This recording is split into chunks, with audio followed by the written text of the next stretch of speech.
కుండీలన్నిట్లో మంచిగా వర్మి compost soil అన్ని కలిపి వేసి పెట్టాము. ఇవి గడ్డి పూలు కొంచెం రోజ్ ఫ్లవర్స్ లాగా బాగా పూలు వస్తాయి కదా, బాగుంటుందని ఉంచాము. ఇది వామ్ చెట్టు, ఇది మందారం చెట్టు, ఇది కూడా మందారం చెట్టు. సో అదేమో అది ఒక రోజ్ ప్లాంట్ చనిపోయింది, ఇది రోజ్ ప్లాంట్ సరే కొంచెం పచ్చిగా ఉన్నాయని పెట్టి ఉంచాము. ఒక అలోవెరా ఉంచుకున్నాము.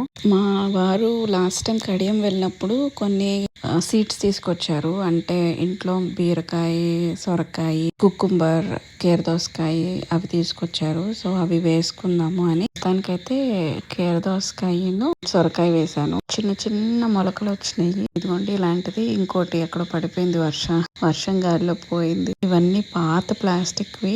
లాస్ట్ టైం వీటన్నిటిలో చెట్లు పెట్టి ఉంచాము, పాడైపోయినాయి అనేసి ఇంకా తీసేసాం. వర్షానికి పైన చెట్లు ఎలా ఉంటాయో చూద్దామని వచ్చాను. తుఫాన్ వస్తుంది కదా, బాగా ఎలా ఉందో ఒకసారి. అంటే నేనేం పెద్ద చెట్లు పెట్టలేదులే, ప్లాంట్స్ ఉన్నాయి, ఎలా ఉన్నాయో చూద్దామని వచ్చాను. అప్పుడు ఈ బ్యూటిఫుల్ మందారం బాగుంది, అసలు సూపర్ అంటే సూపర్ ఉంది. చాలా భలే ఉంది కదా, కలర్ కూడా ఎంత బాగుందంటే అంత బాగుంది. ఇది కనిపించింది చూడండి, దాని చుట్టూ నీళ్ళన్నీ క్లాగ్ అయిపోయి ఉండిపోయినాయి. ఆ నీళ్ళన్నీ తీసేద్దామని వచ్చాను పైకి. ఆ నీళ్ళన్నీ క్లియర్ చేసి ఎంతవరకు వచ్చినాయో, చెట్లు ఏమన్నా వచ్చినాయా, మొన్న విత్తనాలు వేసాను కదా ముందు చూపించినాయి, అవి వచ్చినాయో లేదో చూద్దామని వచ్చాను.